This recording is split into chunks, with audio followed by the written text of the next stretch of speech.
So this is based SAR, and I'm gonna basically record the live reaction to the CV90 counter UAS video.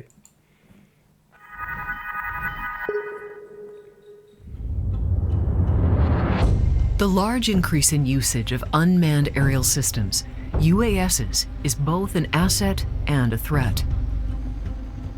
Different classes of UAVs or drones can be used to observe, acquire targets, act as weapons platforms, or be equipped with an explosive payload for a sacrificial operation, loitering munition. All are considered aerial threats. So, quick point I would like to make here.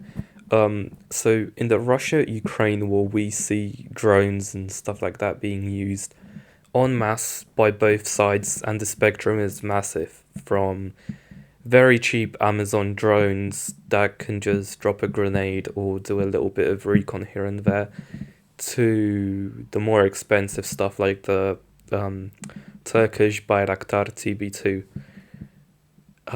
The spectrum is massive, from something below $100 to something worth $2 million. It's astonishing, and also the different capabilities of what you can get out of them.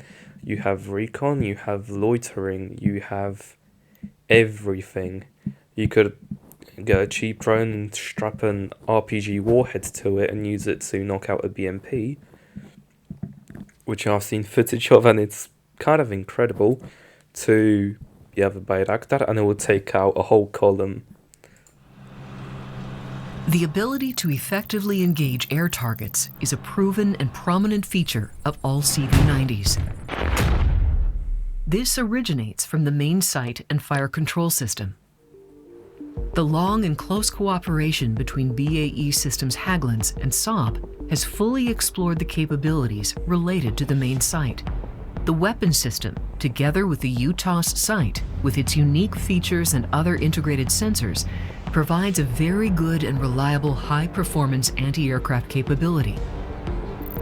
The CV90 system is based on deep-level integration of several advanced sensors that are able to detect UAS targets.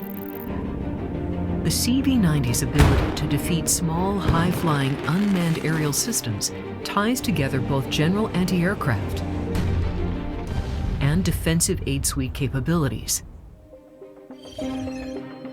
The panoramic sight with built-in image processing can autonomously search for aerial targets.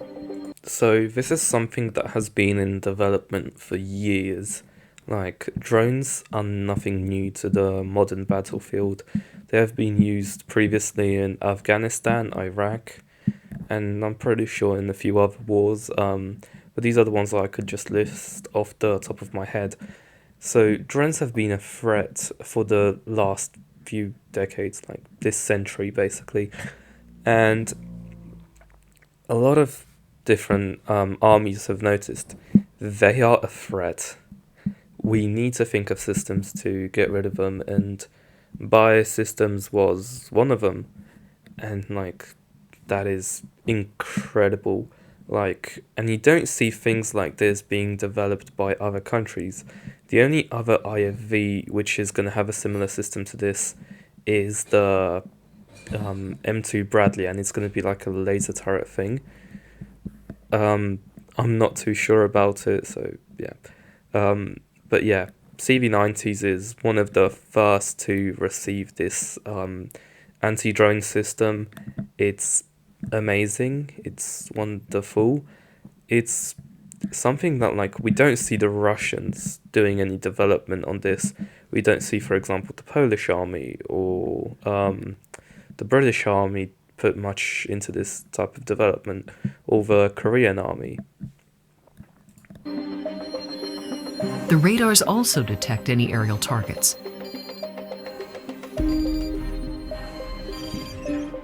The actual defeat of the UAS is performed with the sophisticated weapon system of the CV90.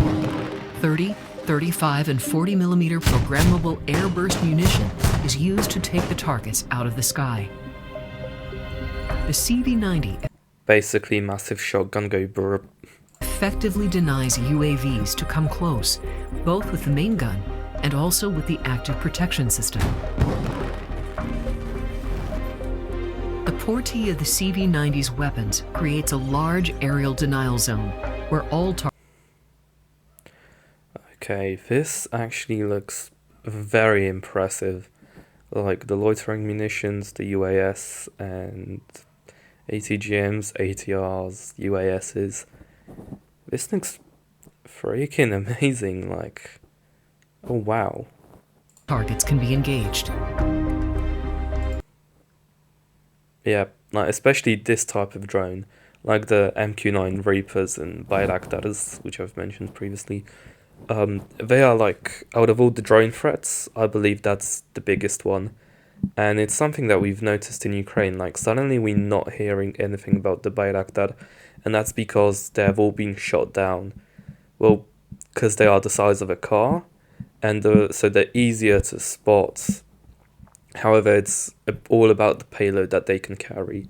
Like, you have a small class 1 UAS, like, they will carry a grenade or two or something really small and do mostly recon for artillery units.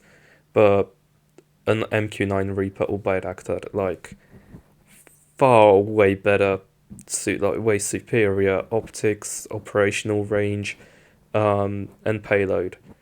They are a huge danger, and that's why they were all taken out extremely quick, because the Russians put massive priority into destroying Bayraktar. The real-time threat-sharing capability of the DOS system immediately distributes potential targets that can be engaged by different CV90s. This further extends the aerial denial zone.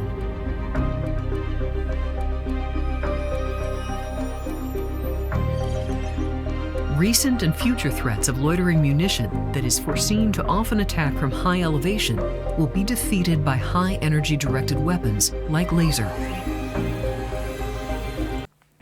So here is a great example of destroying them with lasers. And this is the type of drone that would like drop a small grenade on top of the IFV. And turning an IFV into a kind of SPAA system, it does something that a lot of different SPA systems like the Gepard aren't able to do. Like, when everything has at least some anti-air capability, it creates like this anti-air shield or like a protective bubble for the infantry, because all the work is done by infantry. Like, tanks are useless without infantry. The air force, like, you can have the best air force, but if your country doesn't have any infantry, it won't take anything over. It's the boots on the ground that matter, and defending them from everything is extremely important. So having this kind of SPAA system on every infantry fighting vehicle in your army is extremely important. It helps out a lot. And like, Ukraine is the best example of the effectiveness of those little buggers. The CV90 is designed to stay relevant and capable over time, and has within its base unmatched means of signature management, and add-ons like the thermal camouflage system Adaptive that increases the counter-UAS capability even further. The CV90 is well-equipped and relevant for operations in all environments and scenarios, and will defend itself and, if necessary, destroy a wide range of targets, including small unmanned aerial systems. So that's pretty much it. In conclusion, the drone age really thing is a bit of a myth. It's something that has been popularized too much by modern media. Drones are extremely important and crucial in the modern battlefield, however, not to the extent to which we think. Every time one army develops a system or comes up with something, another army will already think of a way to counter it. For example, tanks. There's artillery and other tanks which will destroy it. There's planes. Well, someone made a Stinger missile. Whatever your system is, someone will find a way to destroy it. cheaper or more expensive, it doesn't matter. Everything is vulnerable to everything. And on that note, I'd like to end.